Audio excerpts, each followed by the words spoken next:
All right, welcome to class today. While the projectors wait, or is finishes its cooldown, which is really dumb. Does anyone have any questions on the specification document that was due today? Yes. So if the project that we propose is too easy, would you give that revising it or just rejecting it after? Yes. So what Matt's going to do is he's going to look at the specification documents. Some of them he'll sign off as okay. Others he'll want to meet with you, or you could also meet with him. And he'll sit down with you and he'll basically ask you, okay, explain why this one part will take too long, et cetera, things like that. Or you could also go up to him and say, hey, I really think this will take a long time, or, things like that. He's reasonable. But yeah, you could just set up a time to meet with him. Also, UI, fancy UI that's pretty, is very smooth and functions well, is difficult and takes a long time. So just keep that in mind. If what the idea you have doesn't have much in the back end, like the algorithms are easy or handling data, stuff like that is really easy, you can pad the hours by making a fancy UI. And for example, like the list view we did last class, that took me about an hour, but might take you longer, for example. So. And it was a very generic example too. But anyways, yeah. So just keep that in mind. If you need some hours, just add features. Either add features or add fanciness to it. Any other questions? Can you update it? Yes, you can update it. Yes, you just need to let Matt know. Otherwise, he'll because the way it's going to work is we're going to take your specification document and we're going to say, okay, does it have this feature, this feature, this feature? So it needs to be detailed enough for us to grade it. Yeah. Any other questions? Yay. All right, one other thing. Does anyone have any questions on the network battleship project that's due next week? Is everyone okay with it? Any questions about the API? All good? Okay.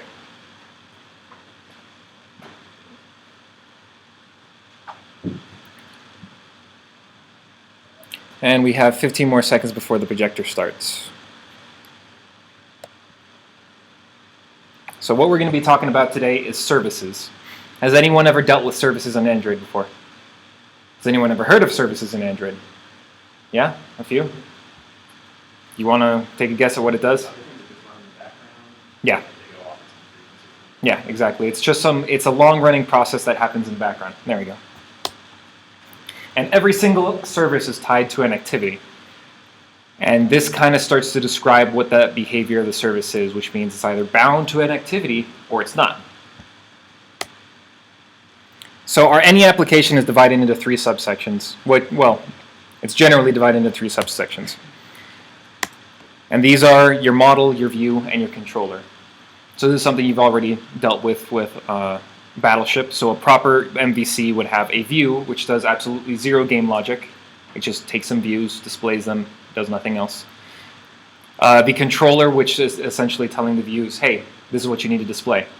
Or the view it's receiving an action from the view saying, hey, this spot was touched. What do we need to do with it? That's the controller's job. The controller's job is essentially a middleman. It takes stuff and throws it and gives it to someone else. It keeps the flow correct. And then the model, where all the game logic would be. Your model would be like, this point was touched, it's 0.11. Is it a hit or a miss? Yes, no. And then returns that. It knows the state of the board, the state of the game, the state of the players, how many hits, misses, where all that stuff is. So all that business logic is what it's described as in other areas, is in the model. Or if we're talking about the Battleship, all the game logic is in the model. And the controller simply acts as a flow control. And pretty soon I'll explain where services lie in that pattern. So next we have services. And as, what's your name again? Matt described, it's a long-running process that happens in the background. So up until, I think, iOS 7, background services were not allowed in iPhone at all. So no application can have a background service. But in Android, this thing has been around, I think, since API 1, or maybe API 5. Either way, it's been around for a very long time. Now, this has caused several issues initially, many of the security risks in Android had to do with services. One of the more famous ones was the what was it called?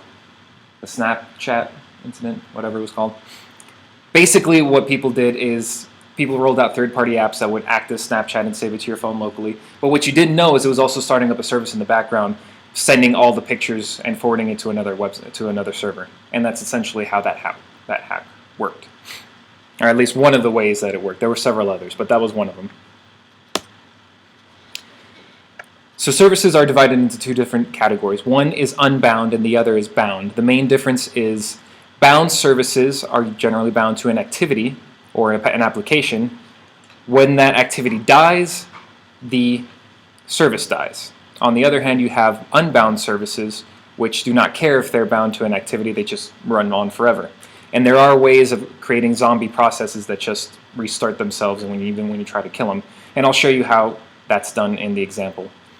It more often shows up as a bug than an intended feature.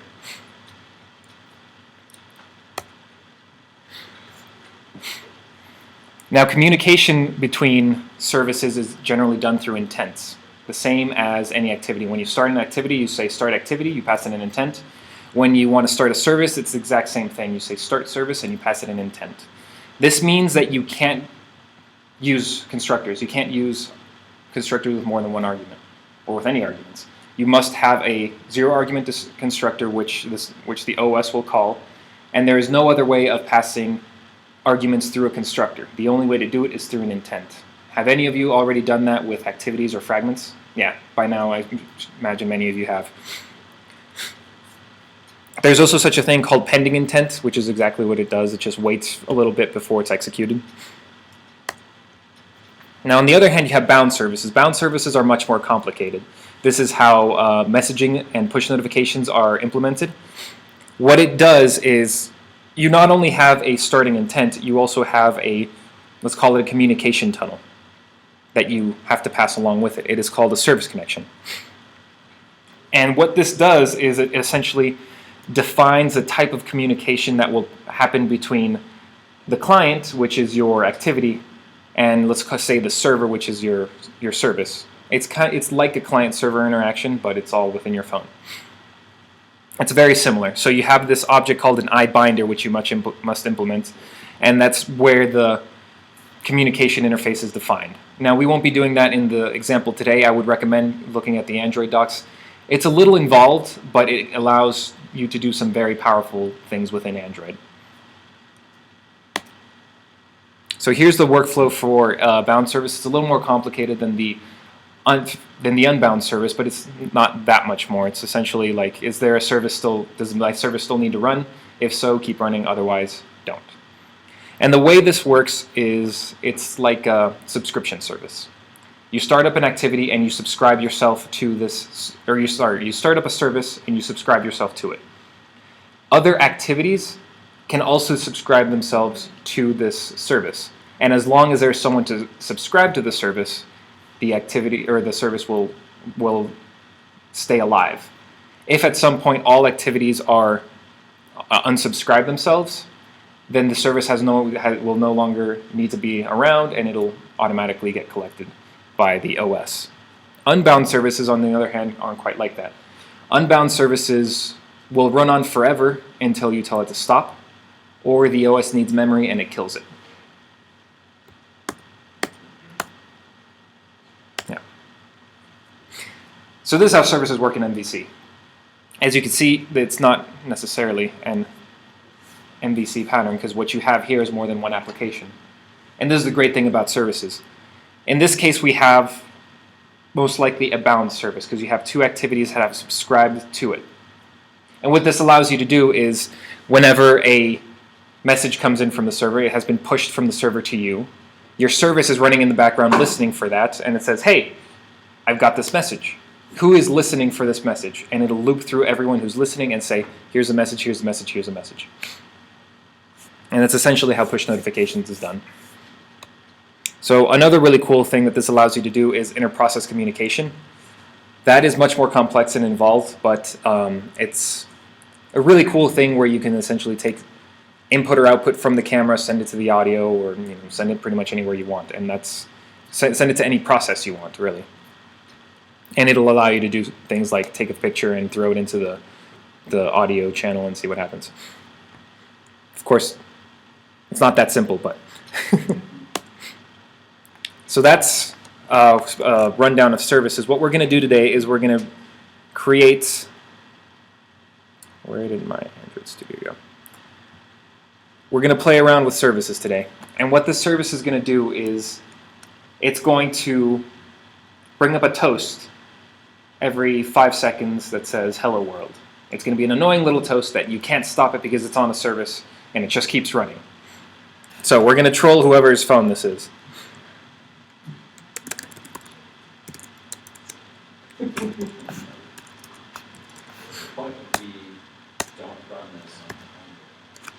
You could run it on your own device. You could still kill it. I'll show how it's done, and you can uninstall it, and that'll kill any process associated or any service associated with it. So, yeah, it's not going to completely ruin your device. Completely. There's a way to have it keep running even if you destroy the activity. Yeah. Yeah.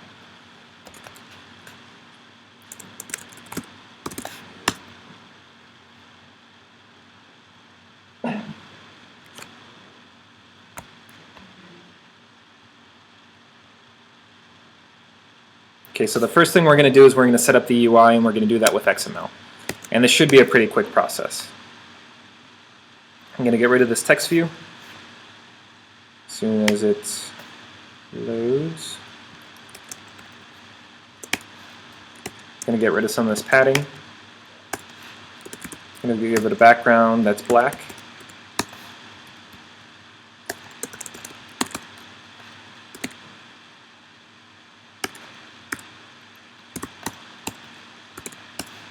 Actually,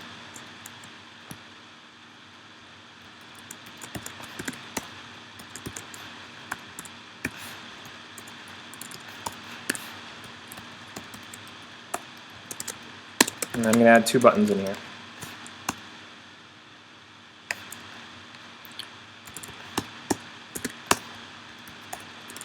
Get rid of 1.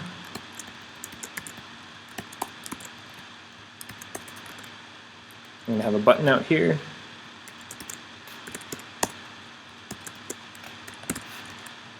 Okay. Let's see. Is that everything?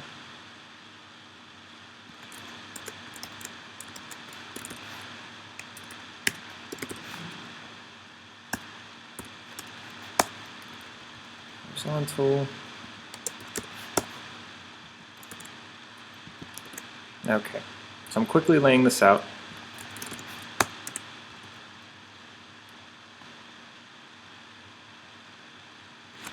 Let's make sure I have everything correct here.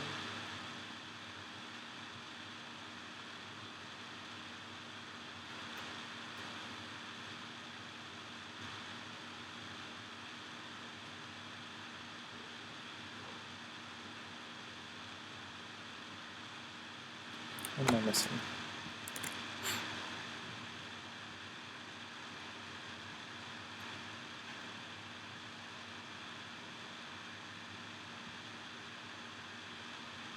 Oh. There we go. Okay. So now we have our 3 buttons. I have one here, and one here. And I'm going to start naming them. I'll have this one be start service. I'll give it an ID. And it'll be my start button. I'm going to come down here. I'm going to call this my stop button. And I'm going to have it say stop service.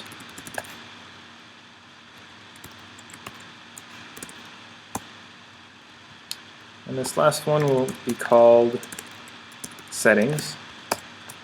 I'm going to have it give it an ID of settings button.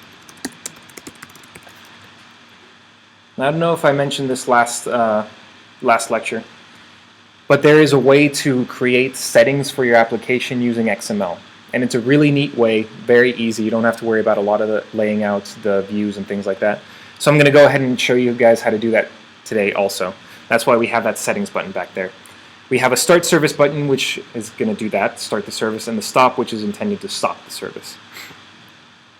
I'm also going to give this a style because I really don't like the default styles of the buttons.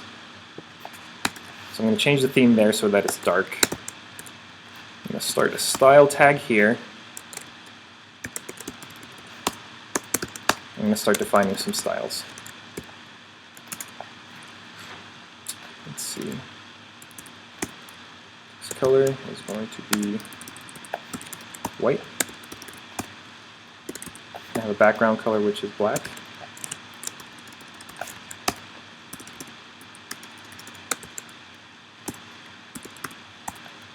I'm going to use the same font as I used last time. I'm also going to make it caps.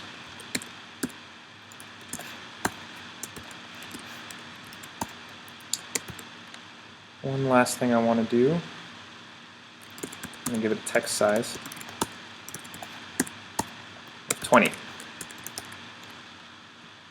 So now that I've defined that style, I'm going to go in here and say style is at button. I'm going to copy it everywhere. There we go. Now the only problem is I can't, if this ID weren't highlighting where the buttons are, I'd have no idea where they are. So I'm going to add a few dividers. Now one way of doing it is giving a background and then just adding padding. But I'm going to do it a little differently. What I'm going to do is I'm just going to create a view in here, just a plain old view.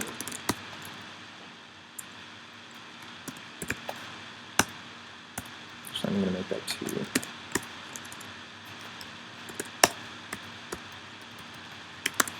And that's going to separate it right there. And a background color. Okay. I'm going to extract this dimension because I'm actually going to reuse it.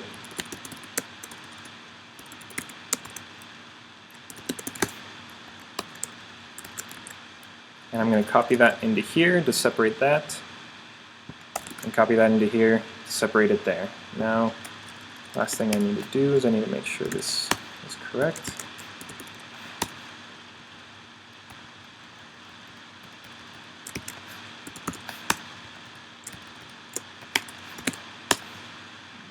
And there are my dividers.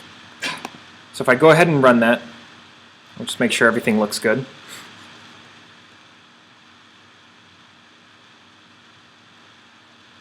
Oh. Let's get this code.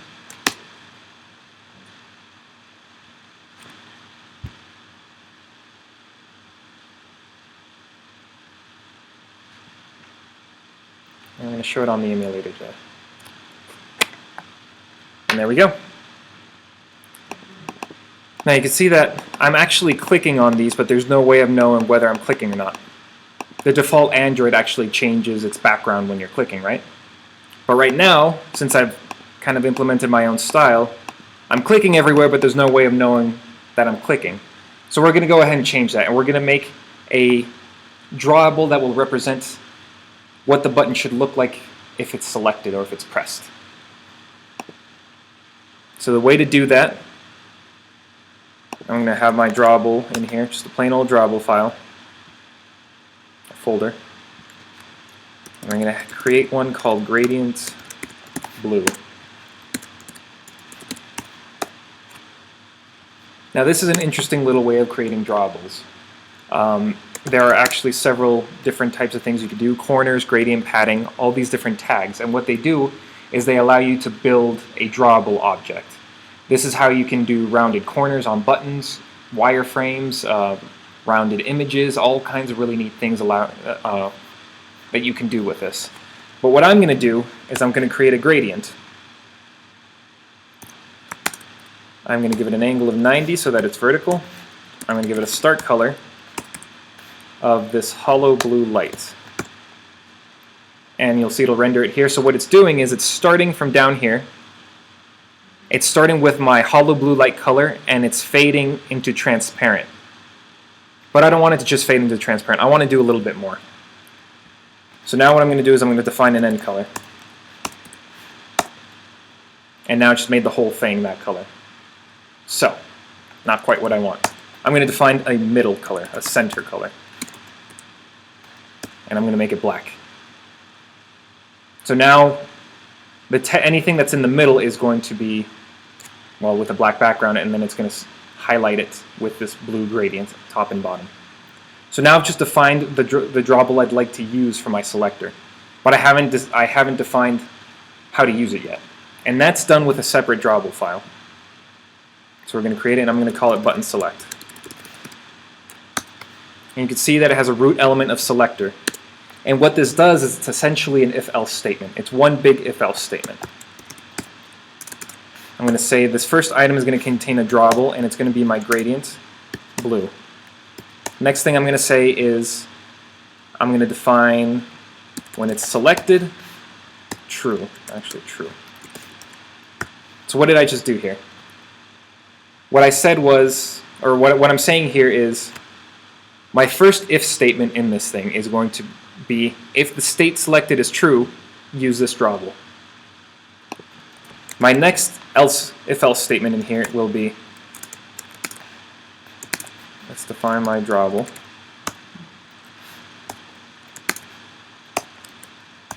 And I'm going to make it pressed, true.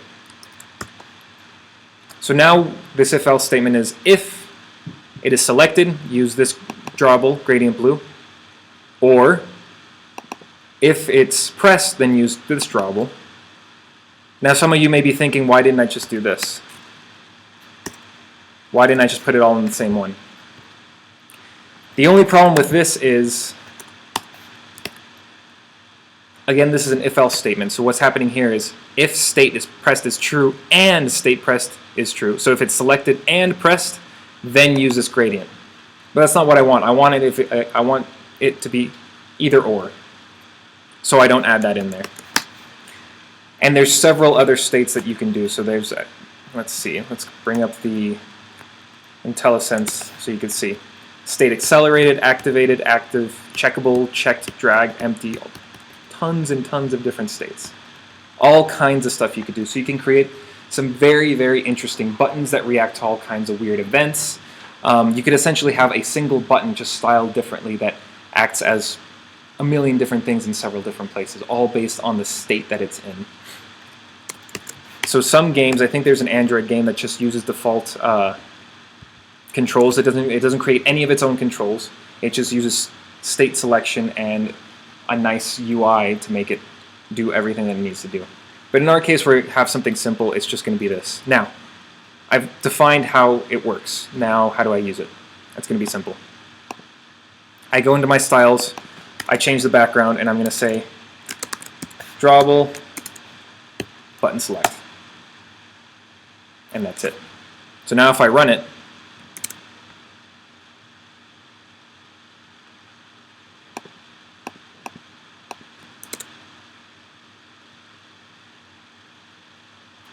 now when I select it, bam, there it is. State pressed, it's going to show it. So now when I hold down my mouse click, it's showing my new drawable, and it's showing the drawable that I've defined for the state pressed true. And as you can see, if I hold it down and I move my mouse away, it automatically becomes unpressed and it just gets rid of it. So now that we've got our nice little buttons working again, let's go ahead and go to our service. Up until this point, does anyone have any questions? Yeah, how do you just type button select? Mm-hmm. Or just new bit, like to put the selector there? Yeah. Yeah, so Android Studio indexes everything in your resources folder. So if you were to press, I think it's Control Space. It's Control Space on either PC or Mac. It'll bring up its IntelliSense and it'll try to best guess. Yeah, if there's only one thing, it'll just fill it out. Otherwise, it'll give you like a, yeah, kind of like an autocomplete, or not autocomplete, but what Google does, I forget what it's called. When you type something and it gives you suggestions. Yeah, that. So yeah, that's something I neglected to mention.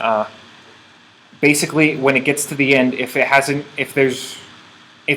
nothing satisfied it, it essentially does nothing with whatever was drawn. It remains with whatever was there previously. So you can also define an unselected state or a default state and say this is the drawable for the default state. I didn't do that because I didn't need to. You may need to in other areas because otherwise it'll just default to the transparent background. Yeah. For me it works because I have a black transparent background which works just fine. Any other questions? Okay. So now what we're going to do is we're going to start off with our actual services. So let's see. Right now what we have is this. I want this button when I click it to start up my service, this button when I click it to stop it, and this to go to my settings. So let's go ahead and create the service. So I'm going to come in here. And services work very, very similar to fragments and activities. In fact, activities and services are almost identical. Their life cycles are very similar. I'm going to call this my toast service. And it extends from service. So it's just like if you were implementing an activity, you would extend from activity. It's going to ask you to implement a method, onBind. Here's the thing about onBind. It's absolutely okay to return null from it if you're not going to be binding. So because this will be an unbound service, I don't need to react to that callback, and it's completely fine to return null from it. Otherwise, if I were creating a bound service, I would need to return an iBinder, which is the interface that defines how the communication happens between my app and the service. But right now I can leave it null. And if we check what's overridable, we'll see that there's an onCreate, onStart command, which is executed, if we remember from the workflow on the presentation, it's executed every time it needs to run whatever it's doing, whatever you've defined it to do. OnDestroy, which is similar to the activity onDestroy, this gets called when the application is being stopped. And there's several others, onBind, onRebind, all kinds of other stuff. But right now, the only one we're really concerned with is onStart command. So in here, what I'm going to do is, this is what I want. When this service runs, I want it to show a toast. So I'm going to put that in here. Toast.makeText. I'm going to get the application context. Actually, I think we'll do this. And oops. I'm going to have it say hello world. And the length will be short. And .show. Don't forget that part. So service has a context itself, so it's absolutely fine to do this. Hello world, toast, good to go. Okay. So now whenever this service runs, it's going to make a toast. It's not going to do it on any interval, but when I start the service, it's going to show me this toast. So now let's make sure this happens. Down here, here's my activity portion, and here's my fragment portion. So in here, this is where all my views are. So actually, I'm going to do something a little differently here.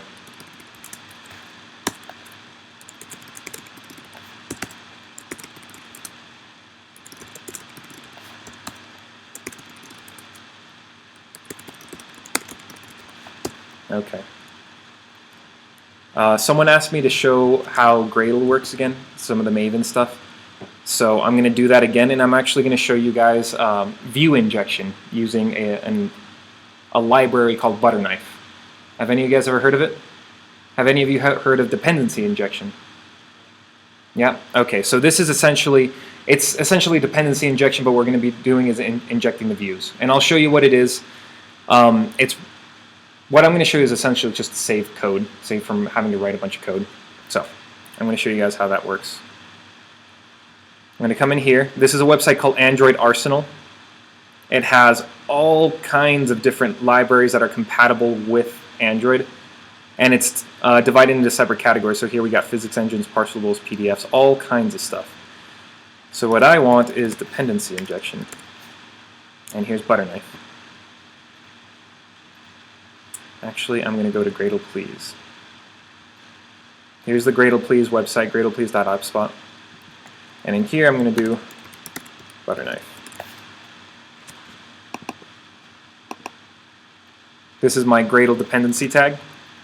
I'm going to copy that. I'm going to go into my build.gradle file. And under dependencies, I'm going to throw that in there. It's going to ask me to sync, no problem. And once that finishes syncing,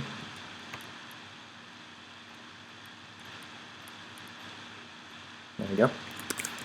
I'm going to do this, use this directive here that's called inject view. I'm going to give it the ID, which is the ID of my start button.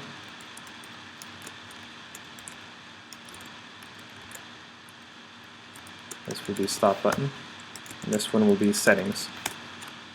So notice the pattern here. Crap. Inject view, I give it the ID, and I give it the view that it's going to be injecting it to. Lastly, within here, I'm going to call butter knife dot inject this and my root view. So what this just did is it essentially saved me the code of doing find view by ID, blah, blah, blah, blah, blah, all that stuff. Now on a simple demo application like this, it's not too bad, but on other applications like, for example, Facebook, where you have several controls on a single screen, this becomes a huge time saver. And it's completely debuggable. You can go in, you can actually see the calls it makes, so it's not doing like anything, at least this specific library doesn't do that much magic behind the scenes. It just saves you code. There are other things that are much more magical, but as far as injecting views, it just keeps it nice and clean. So on our final project, can we use external libraries then? Yeah, you can use whatever you'd like. Because I know that some of the earlier ones he was kind of against that, but now it's... Yes, final project, you could do whatever you want. It just needs to add up to 40 hours. Cool. And you need to be able to, what's it called, defend your position. Like if he doesn't believe it takes 40 hours, you need to be able to say, no, it will because I'll need it'll take this long to do something, for example. Yeah. So libraries tend to save you a lot of time. All right. So we've injected the views. Now what I want to do is I want to set my on-click. And I'm going to start with a start button. There we go. And in here, I need to start my service. Now, like I said, services are very similar to activities. To start an activity, what do you need? Anyone? What do you need to start an activity? An intent, that's right. So we're going to start our intent.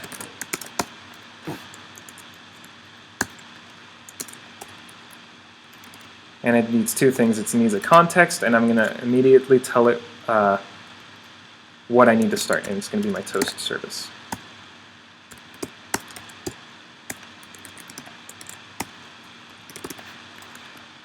Now this is what will happen.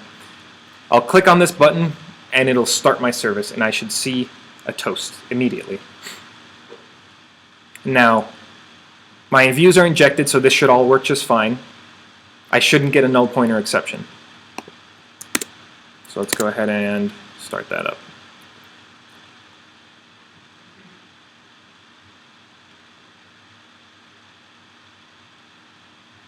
Okay, click on Start Service. Uh-oh.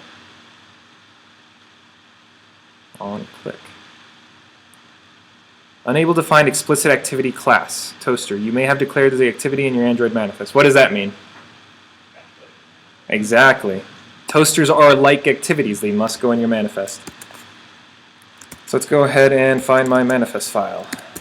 Manifest, there we go. And under the application tag, you define a service just like this. It's going to autocomplete because I only have one, or it's going to come up with that. I end it, and I should be good. Now let's go ahead and try that again.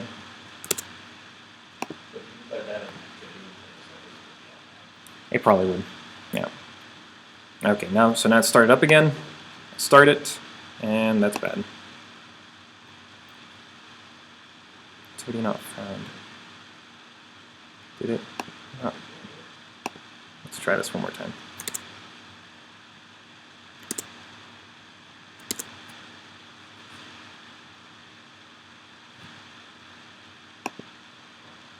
Strange.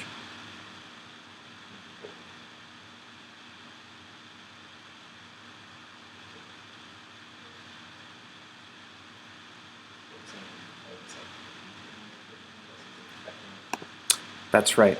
I used the wrong call here. What does that say? Start activity. Am I starting an activity or a service? That's right. So right now I'm within the fragment, and fragments don't have any access to starting services. They can't start services. Only activities can. So I need to go to my activity dot start service. There we go.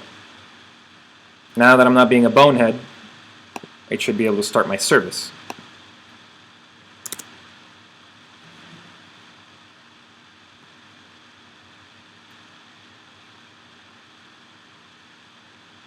There we go. Go ahead and click on it. And there we go. There's a toast. Hello world. So that all worked just fine. Now what do I need to do? Now I actually want this to show up on an interval. I want it to show up every 5 seconds, even if I were to close the activity. So here's what I'm going to do. I'm going to go back to my toast service, and I'm going to create a timer. How many of you have dealt with timers? Yeah, just about everyone here.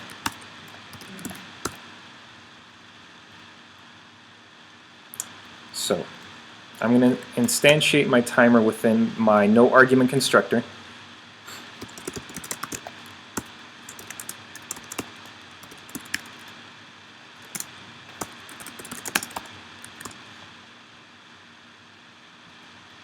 And within here, instead of doing this, I'm actually going to do it within the timer. So I'm going to do timer.schedule at fixed rate. What this does is it takes some task, it's basically a runnable, and at some scheduled rate, it's going to run it again and again and again until you tell it to stop. So this takes a timer task, which I'm going to leave empty, a delay, which defines how long before I run the first task. I want it to start immediately.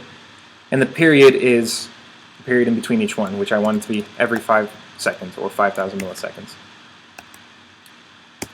All right. How many have implemented timer tasks? Same amount? Just about? Yeah. So I'm going to do it right here. My toaster task.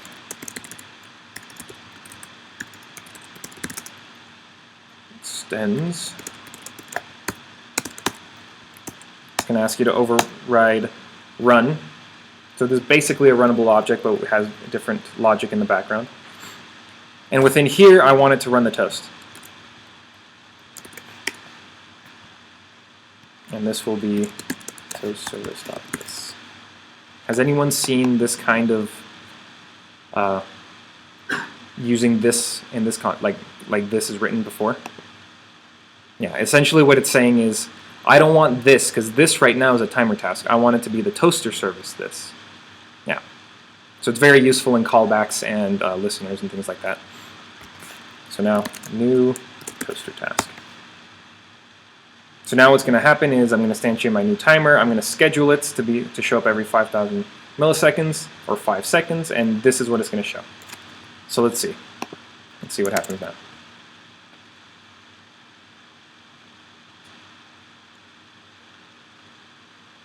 All right. I'm going to click on Start Service, and it crashes. And here is my error. Can't create handler inside thread that has not called looper.prepare. How many of you have seen that error? No one? So this is obviously specific to Android. What's happening is Android has this looper, right? And essentially what it is a queue of threads with something that they need to do. And what the looper does is it goes through this queue of threads and says run task, run task, run task, run task, run task, and it just loops through them. This is where your UI thread is and any other worker threads. Now the reason this is complaining, and it didn't complain before, is previously I was running the thread on whatever thread the toaster service was on, which was already within the Android looper. But what I'm doing now is I'm creating a timer task that is running a separate thread that is not connected to the looper, and I'm trying to run something that's Android specific on that other thread. It has no way to contact the OS because it's not within the looper, it's not within that environment of Android. So what I'm going to do is I'm going to create a handler. And what a handler does is it's a way to insert something into the loop, into the looper. And what I'm going to do is a little unconventional, but it works. I'm going to instantiate a handler here. Make sure it's when you import it, it's the Android OS handler. There we go. And in here, it takes a few arguments. You can throw in a looper in there. There's actually a looper get main looper. So you could actually create different loopers. There's not one, there are several. But I'm not going to do that. I need the handler for one reason. I just need the handler to throw this thread onto the looper. So what I'm going to do is I'm going to create an anonymous class right here by opening up curly braces and doing this. Is that weird for anyone? Would anyone like me to explain? I see confused faces. How many of you know what anonymous classes are? Okay. I'm sure all of you have used an anonymous class by now. Give me one example. Listeners, that's right. All listeners, whenever you implement, for example, an on-click listener, what you're doing there is instantiating an anonymous class. What I did here is I'm instantiating an anonymous class. I'm actually extending from handler. It's the equivalent of doing this.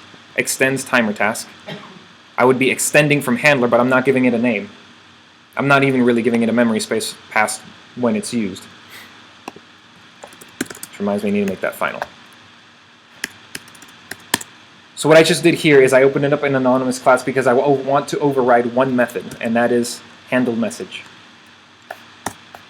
And what I wanted to do is, what's going to happen is I'm going to throw this handler into the looper. At one point the looper is going to say, it's your turn, here's the message you need to run. And this is the method that will handle it. So within here I wanted to say, I want to run the toast. I don't care about the message, I really don't care about any of that, I just want to know, hey, I'm in the looper, run this.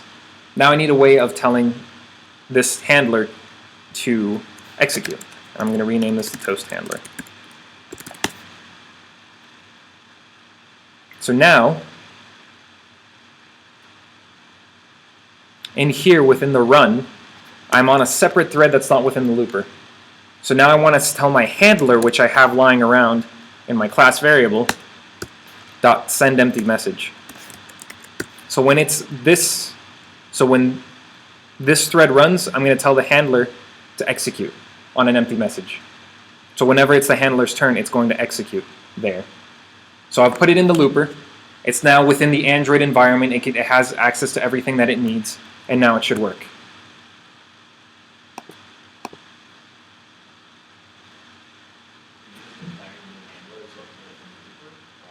Pretty much. Yeah. You could also specify what looper the handler goes into. Right now it's just going to go into whatever. Yeah. Because the reason this works is because the service, it's going to go whichever one the service is in.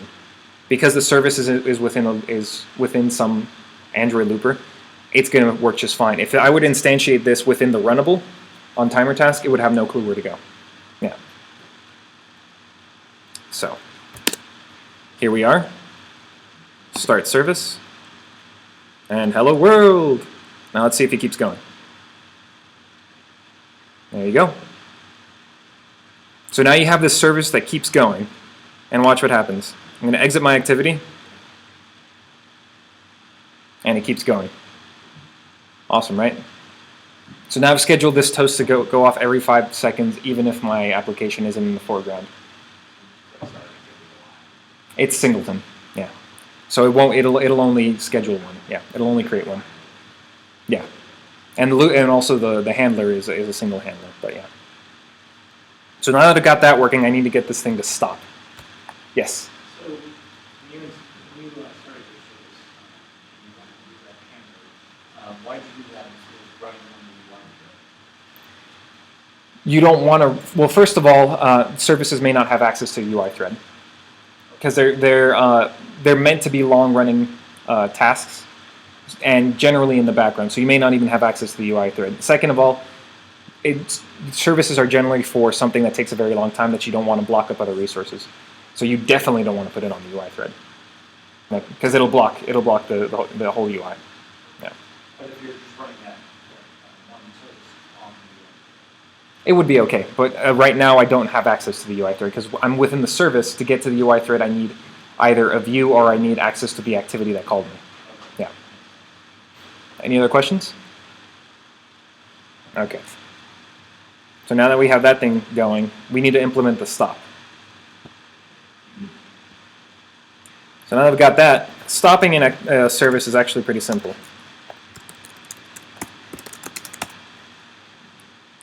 I'm going to do the same thing I did above. Create a new intent.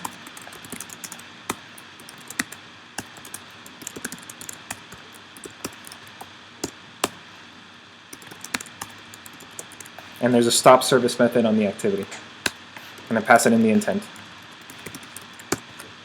And that will stop it. Now, there's an interesting little bug that's going to come up.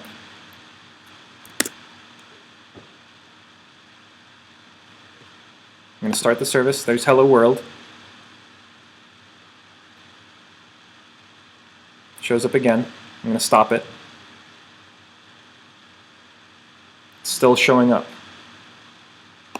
So now what I'm going to do is I'm going to go into my settings, and there's a way to kill processes within the settings. So here in apps, you go over to, if I can swipe, there we go, running. I'm going to go here, and I'm going to stop it.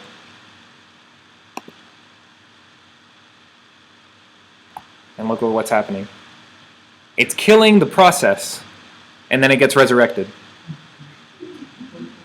I've just created a zombie process that cannot be killed. Anyone want to take a guess why? The timer task, that's right. The timer is still going. I haven't freed the resources, I haven't told the timer to stop, so it just keeps going. Even though I keep trying to kill the process, the timer task is resurrecting it. So that's what I mean. It's often a bug, but sometimes you want that intentionally. Is there no way for the user to kill that right now? And uninstalling the app should do it. Yeah. Actually, let's try that. I wonder if that'll work.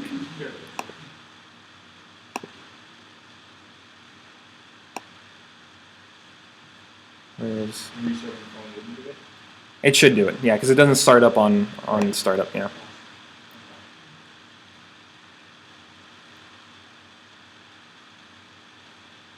Let's see.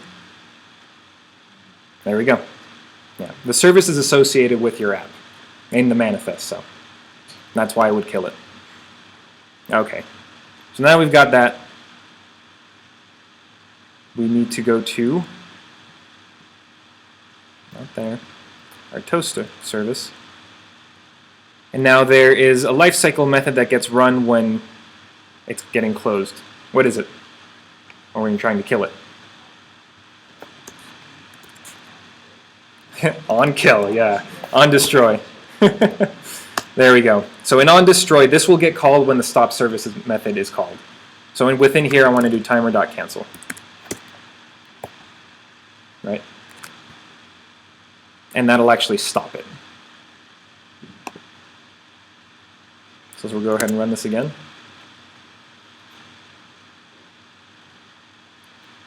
Let's start the service. There it is, it's going. Yep, it's working. Now let's stop it. There we go. So that successfully stopped the service. So one thing to remember whenever you're doing services, things like that, where you have resources or threads still running, it will resurrect your service. And if it's something that's within a huge app and you're doing a lot of stuff within the service, it may be very difficult to catch. Because oftentimes you don't have a toast letting you know, hey, I'm still around.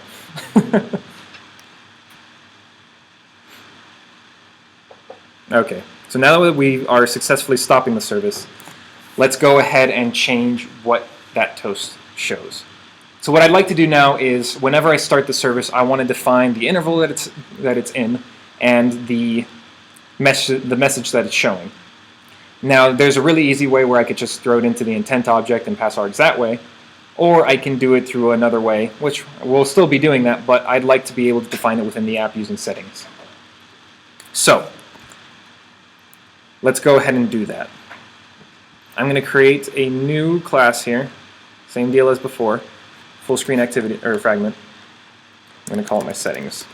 I'm going to get rid of this view here because we don't need it. In fact, we don't need that fragment XML at all. And then this is my settings activity. I'm going to get rid of this menu stuff, which I never use. And I'm actually going to get rid of this on create view.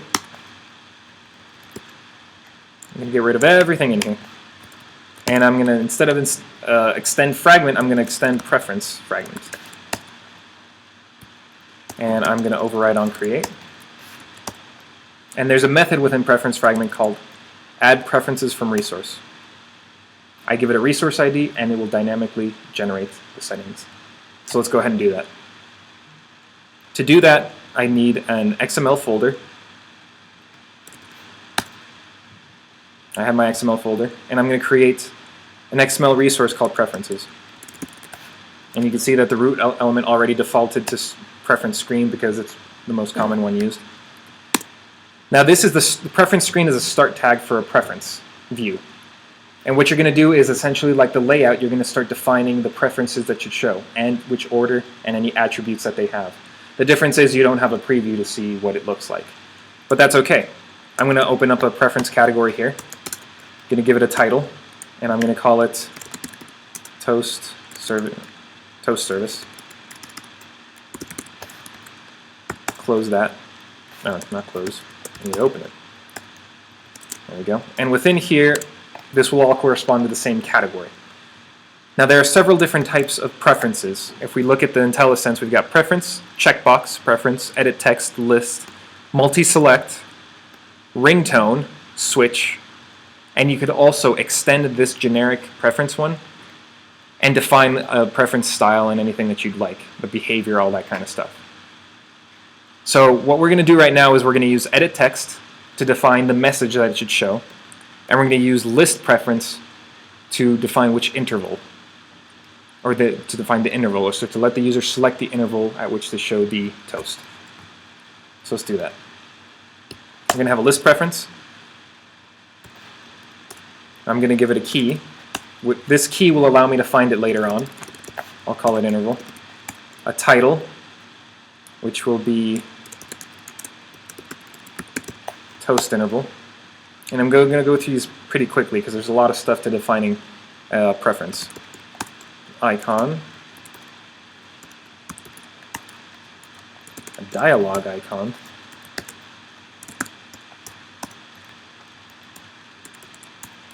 And you can see that I'm using default Android icons.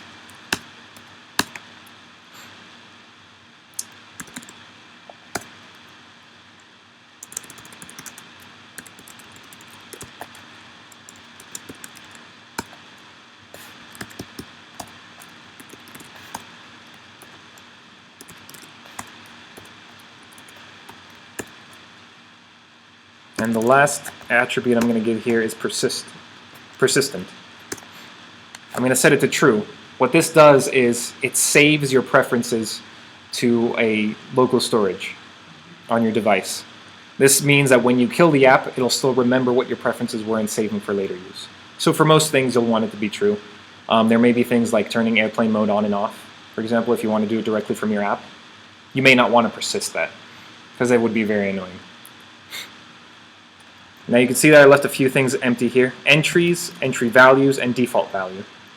Entries and entry value take arrays, and what they are is entries defines the name or the displayable name of whatever you're showing.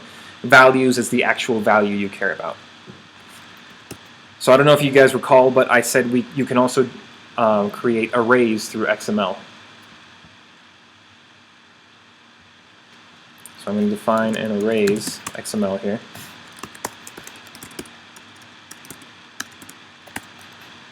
I'm going to call this interval entries. And to add an item, you just open up an item tag and give it whatever name you want.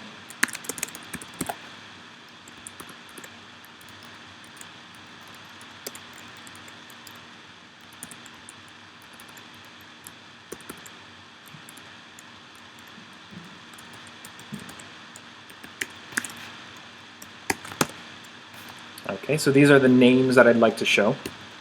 I'm going to create another one, which is the values I'd like.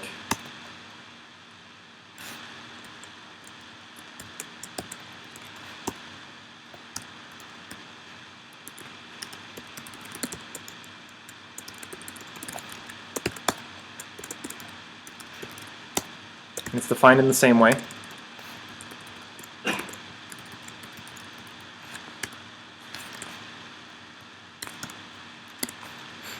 Thousand milliseconds, 3,000, 5,000, 10,000, which corresponds to the same number of seconds.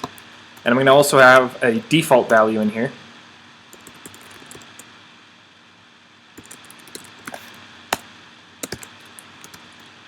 Which is going to be 5,000. So now in here, the way to get it, @array, interval entries, interval values, integer, my default. So now I've got my list preference all set up. Last one I want to do is my edit text preference. I'm going to get a key of message, my title, which will be toast message.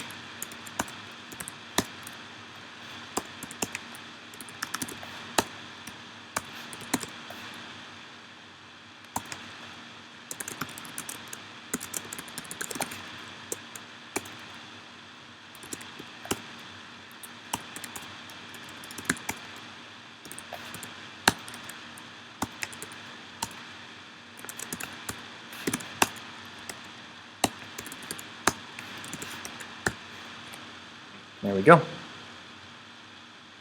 That should be everything I need. So let's go ahead and see what that looks like. Let's make sure that we add it in here, r.xml.preferences.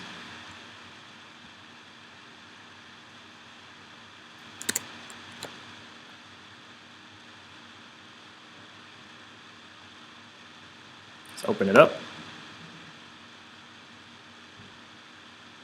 Ah. Yep. I forgot to do this part.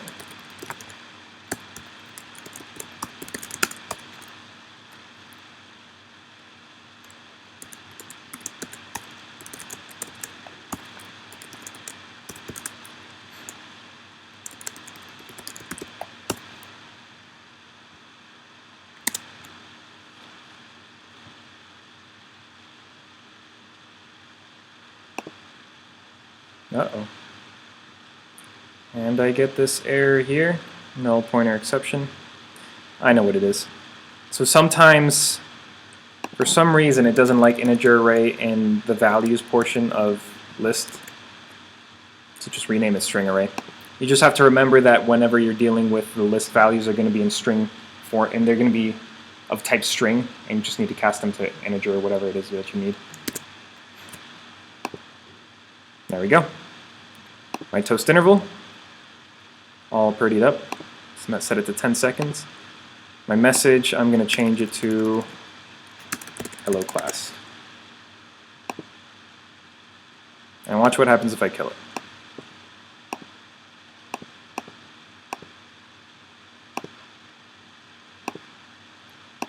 Toast interval, stayed at 10 seconds, toast message.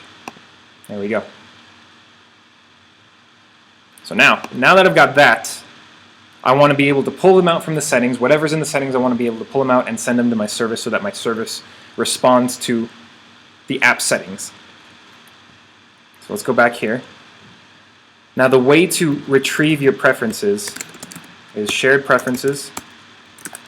That's the object you get back, and you go to your preference manager. Get default preference.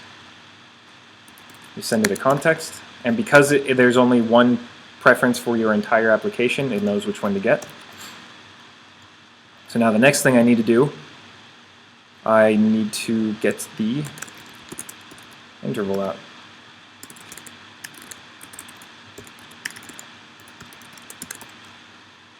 The key is interval, and it asks for a default value, which I'm going to leave for empty string. It should never have an empty string. So the reason I have empty string is because if it fails, I'll know that something went wrong. It should always find it.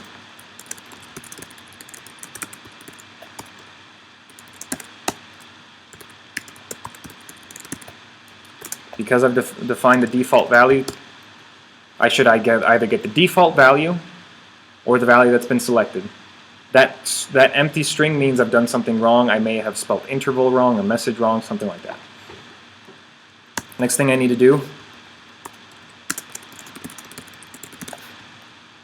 is pass the arguments to the intent. So I'm going to put the extra, I'm going to name it interval also.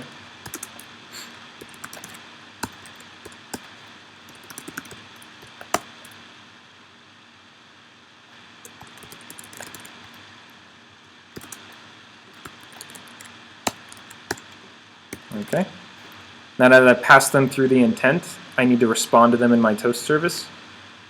And the great thing is right here, there's my intent. So I'm going to save them in the class.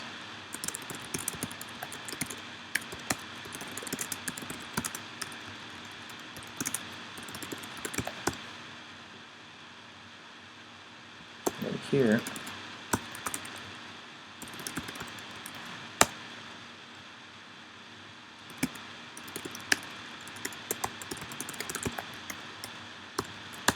Wrap it in integer.parse.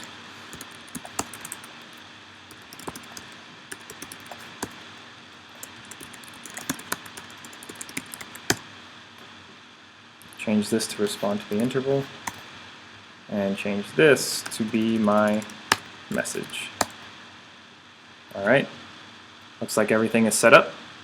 Hopefully this works.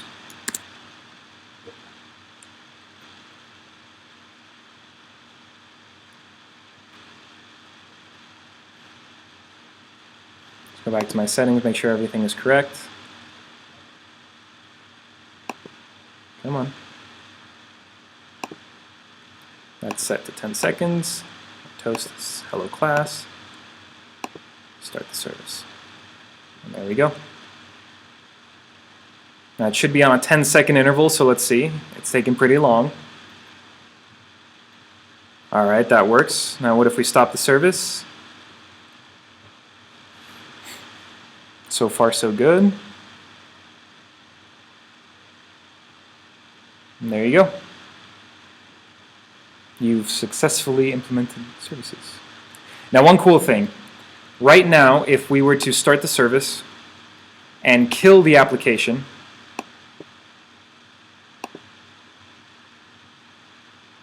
it kills the service too. So we don't want that.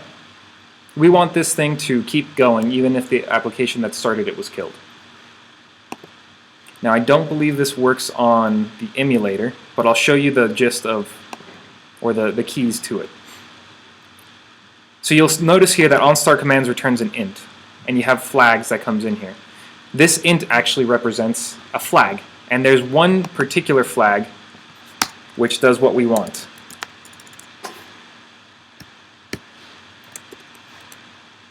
Start redeliver intent. If we look at the docs for it, it says a lot of stuff, but the main thing is after returning, then it will reschedule, then it will be scheduled for a restart, and the last delivered intent will be redelivered to it again via onStart command. This intent will remain scheduled until they redeliver it for redelivery until the service call stops self with the original start ID. So this means that this service will keep on going until someone tells it to stop, and it has to be with the start ID. So basically, the only way to stop this service would be for the original activity that started it to stop it. And this is how it works. So one thing we need to do is we need to save that start ID.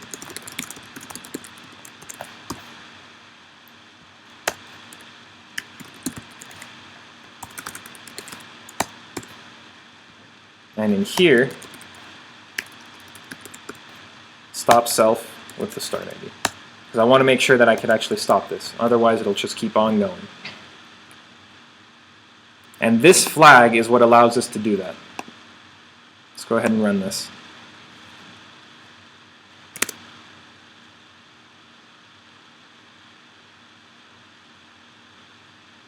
Start the service. going to go ahead and kill it.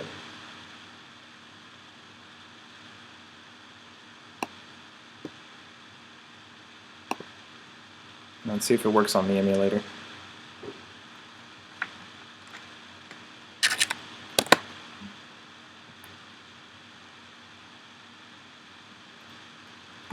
Looks like it didn't. Yes. That's right, I did. Well, that's okay. I want it to go through that whole thing. What's going to happen is it restarts itself, because the on destroy, yeah. So basically, if the app is killed, the service needs to keep going. So the emulator looks like it's not working. So I'm going to try and I'm going to show you on the phone. So I'm going to go ahead and build this on the phone.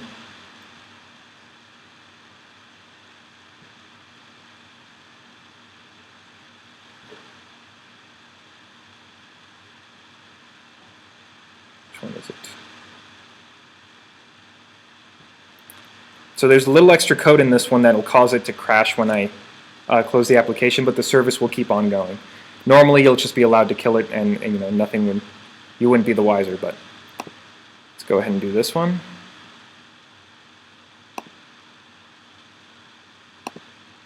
And I'm going to switch to the dot cam. Now it's a little small there, and the controls to zoom in are disappeared. I don't know how to get them back. But let's go ahead and start the service. You can see that down there it says 10 seconds. It's really small, so it might be difficult to read. That doesn't work. But let's see. So there it is. It's still showing. Now what I'm going to do is I'm going to kill it.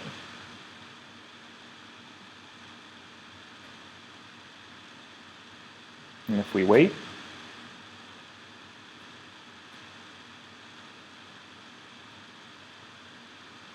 it should.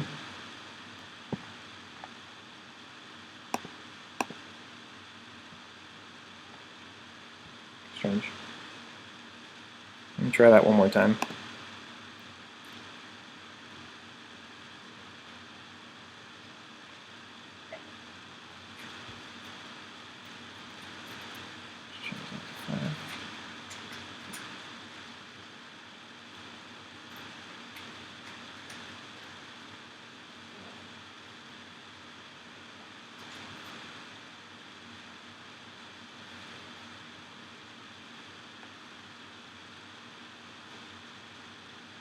All right. Well, that should be working. Don't know why it's not.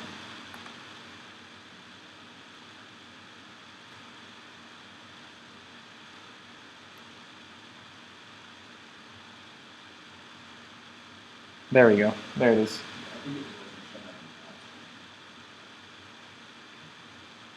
Yeah, it restarted. It might have just taken a while to restart itself. Services, even if you were to tell it to stop at some time, it doesn't stop immediately. It just goes through. So yeah, there we go. So now it's actually showing up. It must have taken a while for it to restart itself. But it restarted itself and it kept going. And I've killed the application. So that's 10 seconds. Well, yeah, that's the last message I had on it. Right now it's 5 seconds. I changed it to 5 seconds. Yeah. So you can see that. If you start that activity back up again until it stops, is that a different activity or the same activity? So would it stop? It is a different activity. I believe it'll still be able to stop it. Let's see, because it is a singleton, so when I do this, it should be able to find it and stop it. Yeah. Let's see how long it takes for it to start up again.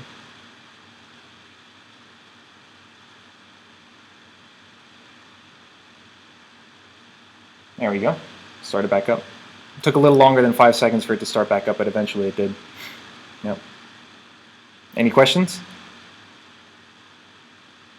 Kind of cool, but that's, so if we go back to the computer screen here, what allowed us to do that was this flag. Where is it?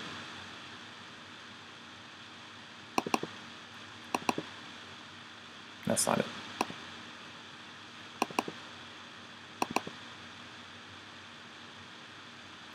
Right here. Let's start redeliver. Oh, that's why this isn't the same code. Oh well, anyways. It's code I wrote earlier, but it looks very, very similar to what we had before. I just have these constants being passed in here, which represents the message key instead of just writing it straight in.